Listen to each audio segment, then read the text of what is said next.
Okay, that's the good part of an hour just to get to this point. And as you already saw, I went in and marked where the corn stalks were supposed to go, and then I went back and punched the holes and just have the 6 rows here at the moment. I've still got all this left to do.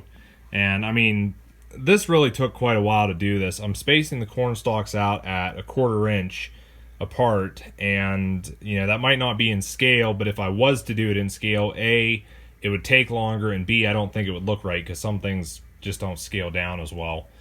But a majority of the field is going to be harvested. The only place I'm going to have actual corn stalks standing is going to be right in this area here.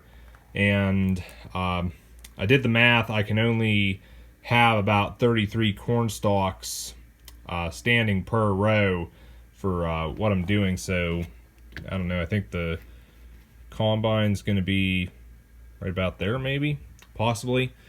But you saw this back in the last video. I've got 200 corn stalks here that I'm going to be planting. These are made by TSR. And for what's harvested, I went and got these toothpicks. There's 1,000 here. And basically just stick these in the ground and snip them off so they look like they've been harvested. Not sure what I'm doing for corn fodder yet. I've still got to figure that out. But as for the rest of the field, I'm not going to leave it with this cardboard. I'm actually going to spread some glue on it and put some of this blended turf down to cover all this up. And the plan is to do that before I put the corn stalks in and hopefully not plug up the holes. Okay, pretty much from here on out, I'm just going to continue marking out and punching holes where the corn stalks are going to go, which is probably going to take a while because I know for a fact that from this edge here clear over to these end rows, there's at least 100 stalks in this area, and I mean, I've got to go the whole way over here. So you guys have seen how I did that. I'm not going to bother recording it because it's just going to be boring, but I'll go ahead and pick up here once I'm done. Okay, it's been a good 24 hours later, and I've finally finished marking everything and punching holes in the cardboard. And this really took a lot longer than I thought it would, and it was very tedious, but now that I've got this done, I can go ahead and take the staples out here, and I'm going to go ahead and put the blended turf on top of this cardboard. This is what I'll be using.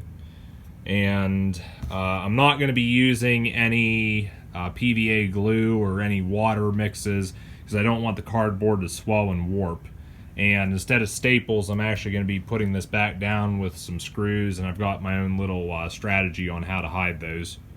I'll actually be picking up on this in the next part, but before I wrap up the video, I did want to show a couple things I got in yesterday. And the first is this pack of pine trees. There's 12 trees in here. They're made by Woodland Scenics, and they are about 6 to 8 inches tall. And I was really happy to get these because I kind of messed up on the last ones I ordered. They weren't tall enough for what I wanted. But I'll probably only use a few of these. I'll be planting them between the road and the field here. And yesterday I also got in 3 of these Greenlight 1/64 scale 2020 Police Interceptor utilities. And I originally only bought one of these because I wanted the light bar off of it for a fire truck custom I'm doing. But if I bought 2 more, I actually got a better deal on them. But you can see once again we've got Greenlight's typical lack of quality control. That tire's not on right.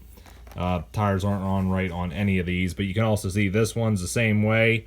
And if you look closely, you'll even notice the black paint on the bottom there's chipped. So, yep, once again, lack of quality control from Greenlight.